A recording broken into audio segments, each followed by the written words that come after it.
Olá a todas e todos, paz e alegria para cada um e para cada uma que nos acompanham. Estamos celebrando o 4º domingo da Páscoa, onde nos encontramos com essas leituras tão preciosas que, combinadas entre si, nos fornecem um texto maravilhoso, que elas se encaixam perfeitamente dentro do quadro, no qual as discípulas e os discípulos de Jesus estão vivendo, que é esse tempo e período pós-pascal, o período pascal.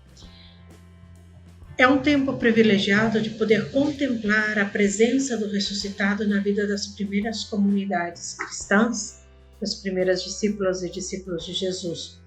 O que a gente percebe que essas comunidades estão vivendo e o que elas estão querendo nos comunicar.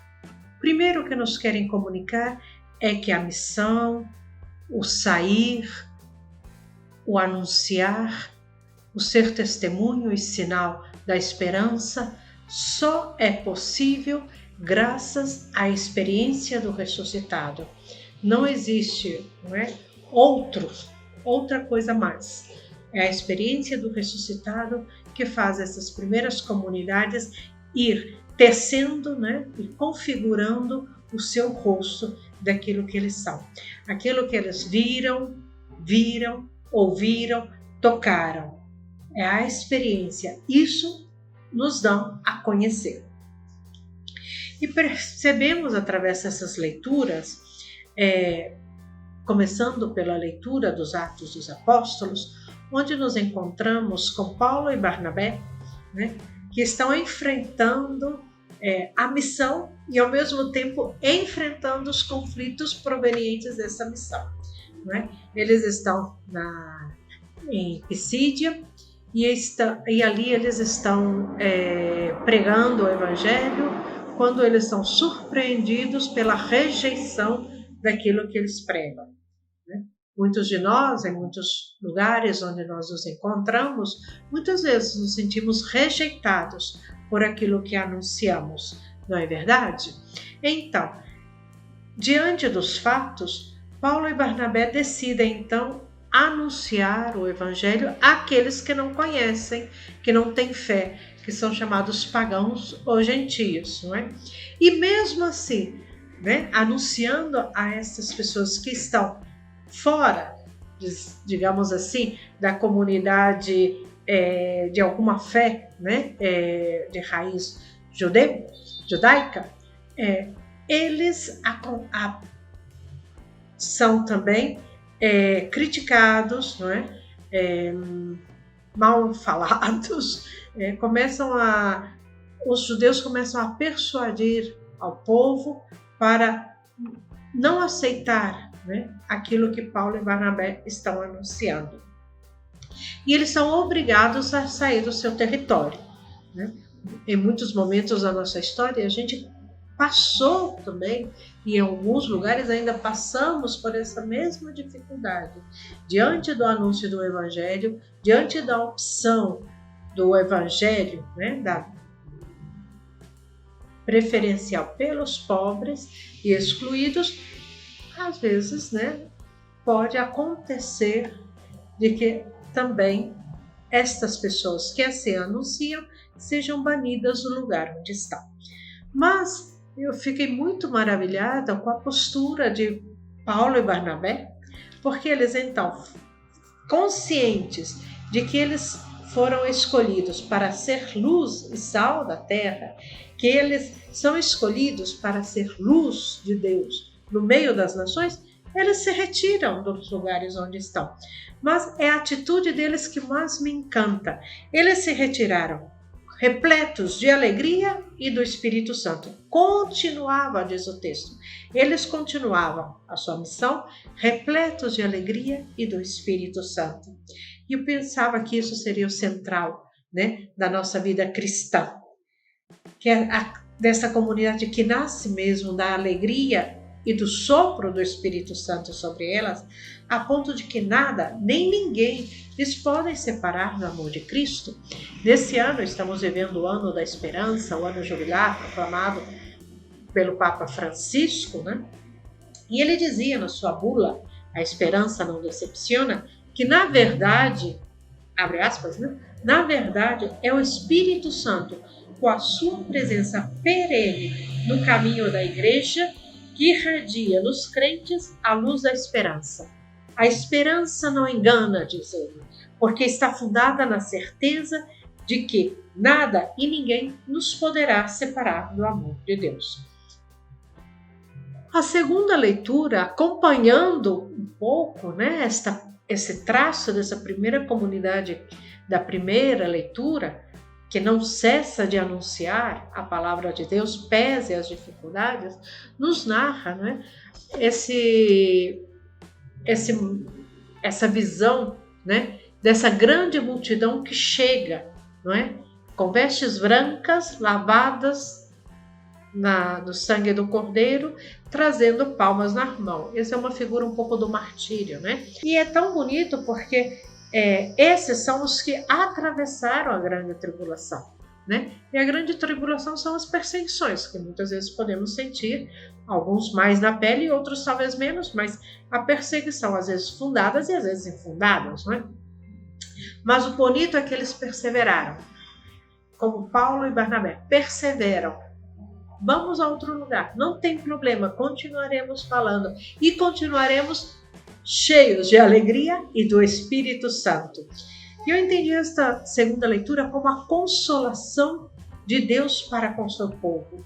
A consolação que ele dá àqueles que o seguem. Porque ele diz na leitura que essas pessoas que chegam, né, lavadas do sangue do Cordeiro, serão conduzidas pelo próprio pastor às fontes de água. Quer dizer, que ele vai cuidar delas, não é mesmo? E vai levar às fontes de água viva. E ainda diz mais, e enxugará toda lágrima do seu rosto. Quantas vezes nossas comunidades cristãs, não é, necessita alguém que realmente enxugue as lágrimas do seu rosto. Então, é interessante, não é? Como que nesse domingo, onde a igreja celebra mundialmente o domingo do Bom Pastor, nós estamos à expectativa do que será a governança da igreja nesse momento, né? Do novo papado, da nova governança da igreja, a gente o que quer e o que pede? Um bom pastor. Primeiro, um bom pastor, né? Que, como dizia Francisco, que tenha cheiro de ovelha. Isso quer dizer que conheça, né, ao povo, aos povos, e que se abra às diferenças, né, tão existenciais e gritantes que existem no nosso mundo, para melhor conhecer e melhor, né, ver como deve prosseguir, né, esse caminho, né, e a continuação desse caminho eclesial. Por isso, o Evangelho de hoje nos brinda com o Evangelho do Bom Pastor, né? Coincidentemente ou não, né? Nesse momento onde estamos vivendo a transição de um papado ao outro, o domingo nos entrega esse Evangelho, né?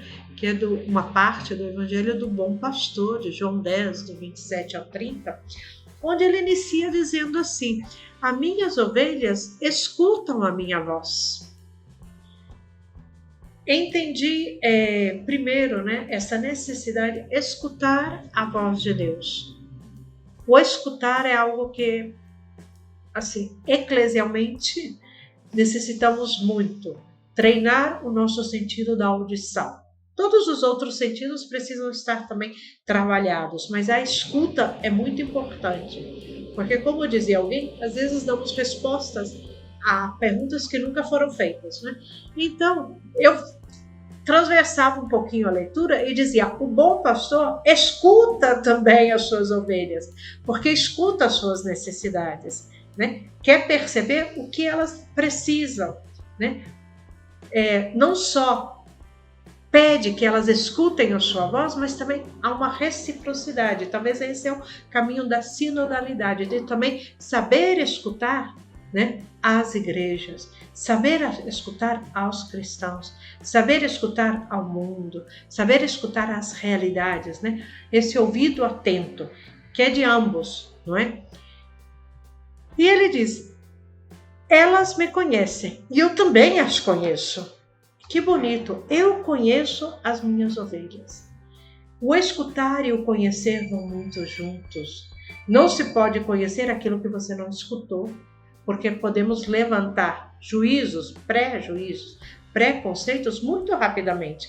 Então, por isso é necessário ativar o ouvido, é necessário ativar a visão, né? Para poder escutar e ver bem o que está acontecendo, né? E que bonito, minhas ovelhas escutam e eu as conheço. O que se pede de um pastor? Que conheça as suas ovelhas. Desculpa, eu não gosto da palavra ovelhas, né? Parece que a ovelha é aquele animalzinho que diz amém a tudo, né? Mas a gente está aqui num contexto bíblico, né? E podemos entender o significado disso, não é? Mas, voltando ao texto, ele diz que ele as conhece, não é? E as cuida também. O cuidado, a figura do pastor está muito voltada para o cuidado, a proteção, né? Aquele que leva onde deve levar, que conduz por onde tem que conduzir, que lhe dá alimento, que busca o pasto adequado, né? Esse é o bom pastor, não é? E aí a gente pensa, né, na vida humana tão maltratada, mal amada, né, olhando para os nossos centros urbanos, para as nossas cidades, como está a vida humana? Vendo cada dia aumento, né, feminicídio, fratricídio, homicídio, genocídio, o caos no planeta. Como estamos tratando a vida, não é? Talvez esse chamado para nós também sermos bons e boas pastoras, aqueles que bem cuidam a vida e a humanidade.